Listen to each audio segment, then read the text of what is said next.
നമ്മൾ തളരുമ്പോൾ ചില കാര്യങ്ങൾ ഒന്ന് ഓർക്കുന്നത് നല്ലതാ. ഒന്ന്, നീ നിന്നെ തന്നെ വിശ്വസിക്കുക.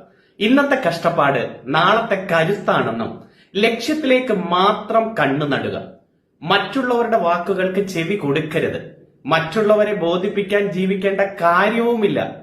പറഞ്ഞിട്ട് കാര്യമില്ലാത്തിടത്ത് പറയേണ്ട കാര്യമില്ല. തെറ്റ് ചെയ്തവരെ അല്ല ഇപ്പോൾ ഒറ്റപ്പെടുത്തുന്നത്. ചെയ്ത തെറ്റിനെ ചൂണ്ടിക്കാണിക്കുന്ന പലരെയും ആ തെറ്റിനെതിരെ ശബ്ദിക്കുന്നവരെയുമാണ് ഇപ്പോൾ ഒറ്റപ്പെടുത്തുന്നത്. നീ കരഞ്ഞു തീർത്ത കണ്ണീരിൽ സത്യമുണ്ടെങ്കിൽ നിന്നെ സന്തോഷിപ്പിക്കും വിധം അതിനൊരു ഉത്തരവുണ്ടാകണം. മറ്റുള്ളവർ പറയുന്നത് കേട്ട് നീ നിന്നെ വിലയിരുത്താൻ നിൽക്കരുത്. നിന്റെ ലോകം നീ തന്നെ പണിയണം. പരാജയമൊന്നും ഒരു അവസാനവുമല്ല, ഒരു തുടക്കമായി കാണണം. ഓരോ വീഴ്ചയും നിന്നെ പഠിപ്പിക്കുന്നത് എഴുന്നേൽക്കാനാണ്. പ്രശ്നങ്ങളെ ധൈര്യത്തോടെ നേരിടാനാണ്. നിന്റെ അധ്വാനം ഒരിക്കലും വെറുതെയാകില്ല. സ്വപ്നങ്ങൾ കാണാൻ മടിക്കരുത്. അത് നേടിയെടുക്കാനും മടിയും കാണിക്കരുത്. നിശബ്ദമായി പണിയെടുക്കണം. നിന്റെ വിജയം ലോകം മുഴുവൻ കാണുന്നതുവരെ നിശബ്ദമായി പണിയെടുക്കുക.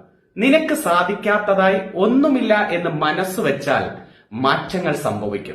വെല്ലുവിളികളെ പുഞ്ചിരിയോടെ നേരിടുക.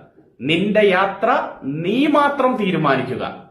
നെഗറ്റീവ് ചിന്തകളെല്ലാം പടിക്ക് പുറത്താക്കുക. പോസിറ്റീവായി ചിന്തിച്ചിട്ട് മുന്നേറുക. മാറ്റം നിന്നിൽ നിന്നാണ് തുടങ്ങേണ്ടത്. ഉയരങ്ങൾ കീഴടക്കാൻ ഇപ്പോൾ തന്നെ തയ്യാറെടുക്കുക. നേടണം, നേടിയിരിക്കും.